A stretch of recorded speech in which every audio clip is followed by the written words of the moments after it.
Many thanks for joining us. If you're just tuning in, this is the Star TV newsroom and we're broadcasting from studios in Serekunda. Let's now begin this news bulletin with the Gambia Ports Authority. The Managing Director of the GPA has briefed the media about the government's compensation plan for the natives of Sanyang as part of its land acquisition plan for a deep sea port in the coastal community. The GPA last Friday gathered media practitioners in an attempt to clear misconceptions about the proposed new deep sea port. Modou L Badjie was among them, and this is his report.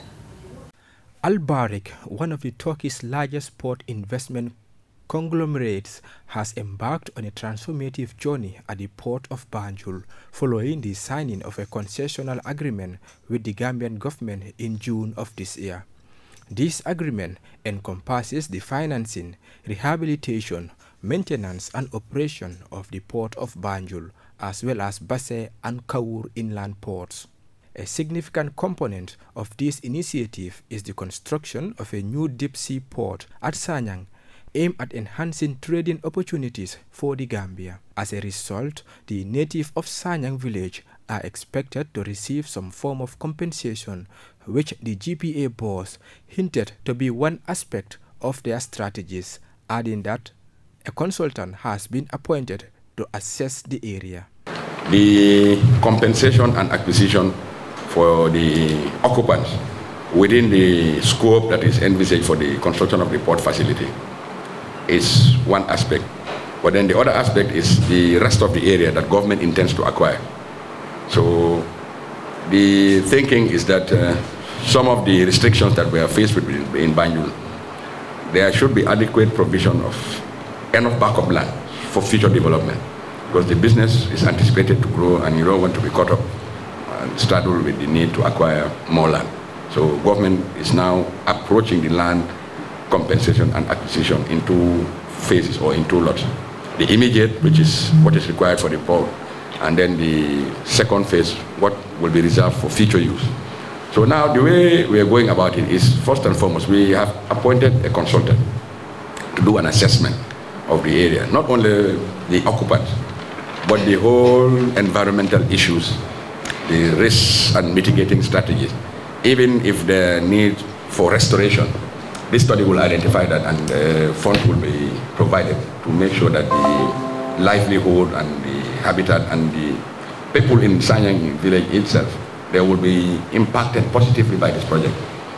On the side of the investor, what the concession agreement also envisages under the CSR policy, to have a lot of intervention that will benefit the community of Sanyang. And by and large, if ancillary support infrastructure is constructed to support the port business, in terms of the special economic zones, the free economic zones, these are opportunities for local content provision for businesses to grow, socio-economic activity that surrounds the business, job opportunities. And the mere fact that it is located in Sanyang will be a center of attraction for a lot of economic activity. So these are the wider benefits. But we don't want to preclude what the community is going to come up with. But I am confident in making this statement. The concession agreement is expected to boost production when completed, though the authorities have already identified some risk factors with the agreement. The GPA Managing Director Usman Jobate described unknown performance to be the major risk for the project, which was said to be mitigated by a bond agreement. In terms of the concession proper, some of the risks have already been identified in terms of non-performance. And a situation where the investor will commit and then not fulfill its commitment is one of the major risks that we have identified. And the way the mitigating strategies have been agreed in the concession agreement is to commit the investor to some bonds. Like a day before the concession agreement proper was signed, the concessionaire was obliged to submit a performance bond, and these are encashable through banks. Now from the performance bond, there's bonds for Banjul and bonds for Sanyang, both for pre-construction, for operations, for financial reporting, for meeting certain KPIs, for investment and maintenance, and for handback of the facility. So those are the major risks involved in this concession agreement, where the concession partner would sign up to an agreement but then not deliver. So the way we mitigate that risk is to have them commit to bonds that you can encash. And because it is a competitive bid, we are alive to the opportunity that also exists with the other investors that are already in the process.